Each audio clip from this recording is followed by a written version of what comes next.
Welcome to this Prezi on semicolons and colons. Please be aware that there are other Prezis in the punctuation series that you may find useful, including commas, apostrophes, and dashes. Semicolons help you connect closely related ideas when punctuation stronger than a comma is needed. The most common way to use a semicolon is to connect two independent clauses together. A lot of times, it will be appropriate to connect two independent clauses with a comma and a coordinating conjunction, for, and, nor, but, or, yet, so. The coordinating conjunction signals a relationship between the clauses. However, if the clauses are closely related and the relationship is clear without the conjunction, they may be linked with a semicolon instead. If you take out a coordinating conjunction between two independent clauses, you must use a semicolon, colon, or dash to connect the clauses. To use merely a comma creates a comma splice, an error which is covered in another Prezi. Here is an example of an appropriately used semicolon. Jess waited for the slice of pizza to cool. She had already scalded the roof of her mouth once today.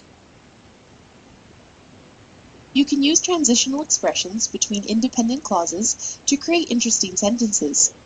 Transitional expressions include conjunctive adverbs and transitional phrases. The following words are some of the conjunctive adverbs: moreover, otherwise, also, besides, therefore, anyway, furthermore, incidentally, however, and then. Here are some examples of transitional phrases. After all, as a matter of fact, for example, for instance, and at the same time. When a transitional expression appears between two independent clauses, it is preceded by a semicolon and usually followed by a comma. For example, Jess waited for the slice of pizza to cool. Incidentally, she had already scalded the roof of her mouth once today. When a transitional expression appears in the middle or at the end of the second independent clause, the semicolon goes between the independent clauses. Here's an example. Some people prefer to take notes electronically. Laptops, however, can prove to be incredibly distracting for users. In this sentence, however, does not link two independent clauses together, so it is both preceded and followed by commas. Use a semicolon among items in a series containing internal punctuation. For example, this summer I traveled to London, Ontario, Edmonton, Alberta, and Regina, Saskatchewan. Without the punctuation, this would have been a very confusing sentence to read. There are some common misuses of semicolons that you can avoid. Do not use a semicolon between a subordinate clause and the rest of the sentence.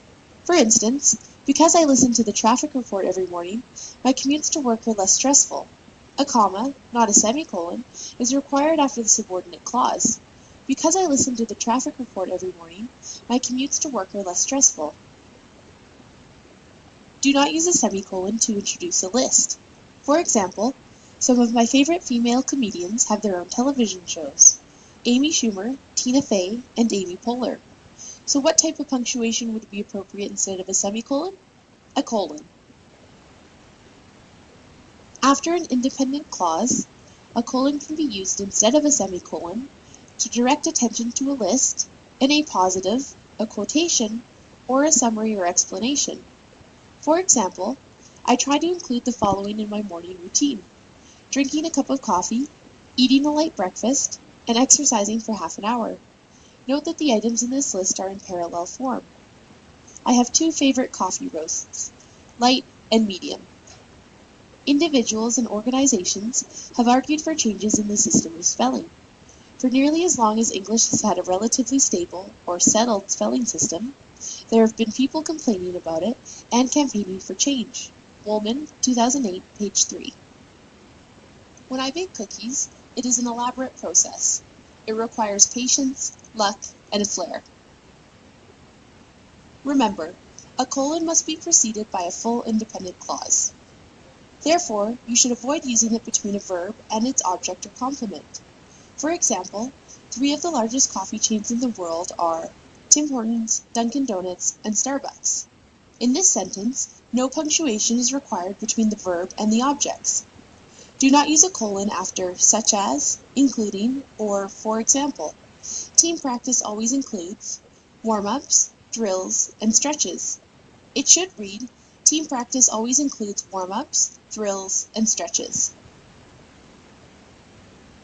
Keep in mind that your computer's grammar and punctuation checker won't catch most punctuation errors, so it's important that you learn and apply these basic rules. Think about punctuation errors you routinely make, and then write them down. Consult your list of errors and try to spot them while you proofread an assignment. Practice makes perfect. Thanks for viewing this presentation.